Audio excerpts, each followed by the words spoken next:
Hello friends, ಇವತ್ತು lambda functions ಬಗ್ಗೆ discuss ಮಾಡೋಣ. ಸೊ ಲ್ಯಾಂಬ್ಡಾ ಫಂಕ್ಷನ್ಸ್ ಅಂದರೆ ಏನು ಅಂತ ಡಿಸ್ಕಸ್ ಮಾಡೋಕ್ಕಿಂತ ಮುಂಚೆ ನಾರ್ಮಲ್ ಫಂಕ್ಷನ್ ಬಗ್ಗೆ ಡಿಸ್ಕಸ್ ಮಾಡೋಣ.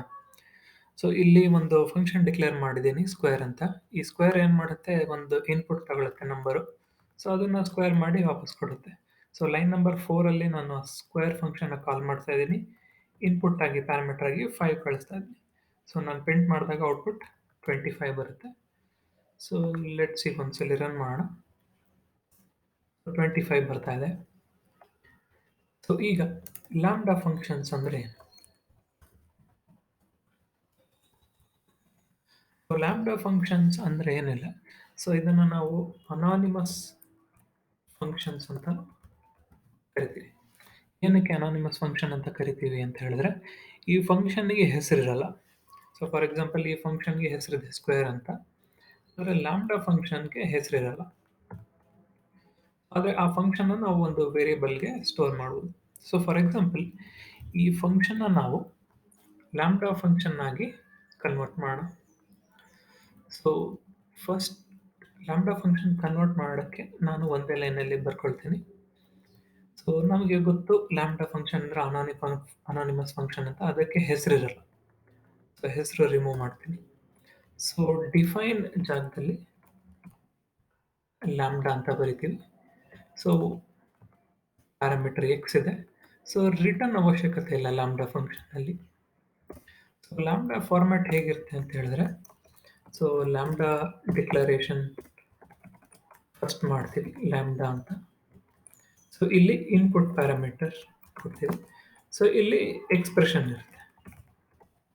ಸೊ ಇನ್ಪುಟ್ ಕೊಡ್ತೀವಿ, ಇಲ್ಲಿ ಎಕ್ಸ್ಪ್ರೆಷನ್. ಈ ಎಕ್ಸ್ಪ್ರೆಷನ್ ಏನು ಮಾಡುತ್ತೆ ಅಂದರೆ ಇನ್ಪುಟ್ ಉಪಯೋಗಿಸ್ಕೊಂಡು ಔಟ್ಪುಟ್ ಕೊಡುತ್ತೆ. ನಾವೀಗ ಒಂದು ಲ್ಯಾಂಬ್ಡಾ ಫಂಕ್ಷನ್ ಬರೆದಿದ್ದೀವಿ, ಆದರೆ ಇದನ್ನು ಎಲ್ಲರೂ ಒಂದು ಸ್ಟೋರ್ ಮಾಡೋಣ. ಆ ಸ್ಟೋರ್ ಮಾಡಿ ಫಾರ್ ಎಕ್ಸಾಂಪಲ್ ಒಂದು ವೇರಿಯೇಬಲ್ ತಗೋಣ, ಸ್ಕ್ವೇರ್ ಅಂತ. ಈಗ ಸ್ಕ್ವೇರ್ ಅಂತ ಒಂದು ವೇರಿಯೇಬಲ್ ಇದೆ, ಅದಕ್ಕೆ ನಾವು ಫಂಕ್ಷನ್ ಲ್ಯಾಂಬ್ಡಾ ಫಂಕ್ಷನ್ನ ಅಸೈನ್ ಮಾಡ್ತೀವಿ. ಸೊ ನಾವೇನಾದರೂ ಇನ್ಪುಟ್ ಕಳಿಸಿದ್ರೆ, ಫಾರ್ ಎಕ್ಸಾಂಪಲ್ ಇಲ್ಲಿ ತಗೊಳ್ತಾ ಇರೋದು ಒಂದೇ ಇನ್ಪುಟ್, ಸೊ ಹಾಗಾಗಿ ನಾವು ಒಂದೇ ಇನ್ಪುಟ್ ಕೊಡಬೇಕು. ಸೊ ಆ ಇನ್ಪುಟ್ ತಗೊಂಡಾದ್ಮೇಲೆ ಆ ಇನ್ಪುಟ್ನ ಸ್ಕ್ವೇರ್ ಮಾಡಿ ವಾಪಸ್ ಕೊಡುತ್ತೆ. ಸೊ ಇಲ್ಲಿ ಕಾಲ್ ಮಾಡಬೇಕಾದ್ರೆ ನಮಗೆ ಸಿಂಟೆಕ್ಸ್ ಏನು ಚೇಂಜ್ ಆಗಲ್ಲ, ಡಿಫೈನ್ ಮಾಡಬೇಕಾದ್ರೆ ಮಾತ್ರ ಚೇಂಜ್ ಆಗುತ್ತೆ. ಸೊ ಸ್ಕ್ವೇರ್, ಮುಂಚೆ ಸ್ಕ್ವೇರ್ ಅನ್ನೋದು ಫಂಕ್ಷನ್ ಆಗಿತ್ತು, ಇಲ್ಲಿ ವೇರಿಯೇಬಲ್ ಆಗಿದೆ. ಸೊ ಆ ವೇರಿಯೇಬಲ್ ಲ್ಯಾಂಬ್ಡಾ ಫಂಕ್ಷನಿಗೆ ಪಾಯಿಂಟ್ ಮಾಡೋದ್ರಿಂದ ನಾವು ಕಾಲ್ ಮಾಡೋದು ನಾರ್ಮಲ್ ಫಂಕ್ಷನ್ ಲ್ಯಾಂಬ್ಡಾ ಕಾಲ್ ಮಾಡೋದು ಸೇಮ್. ಇನ್ಪುಟ್ 5, 25. ಈಗ ಕಮಾಂಡ್ ಪ್ರಾಂಪ್ಟಿಗೆ ಹೋಗಿ ನೋಡೋಣ, ಸೇಮ್ ಇದೆ ಇನ್ಪುಟ್. ಸೊ ಲ್ಯಾಂಬ್ಡಾ ಫಂಕ್ಷನಲ್ಲಿ ನಾವು ಬೇಕಿದ್ರೆ ಒಂದಕ್ಕಿಂತ ಜಾಸ್ತಿ ಇನ್ಪುಟ್ ಕೊಡ್ಬೋದು. ಫಾರ್ ಎಕ್ಸಾಂಪಲ್ ಅಡಿಷನ್ ಅಂತ ಒಂದು ವೇರಿಯೇಬಲ್ ಬರ್ಕೊಳ್ಳೋಣ, ಲ್ಯಾಂಬ್ಡಾ ಅಡಿಷನ್ಗೆ ನಮಗೆ 2 ವೇರಿಯೇಬಲ್ ಬೇಕಾಗುತ್ತೆ. So output X plus 5. Same ನಾವು ಸ್ಕ್ವೇರ್ ಯಾವ ರೀತಿ ಕಾಲ್ ಮಾಡ್ತಿದ್ದೀವಿ ಅದೇ ರೀತಿ ಅಡಿಷನ್ ಆ್ಯಡ್ ಮಾಡೋಣ. ಅಡಿಷನ್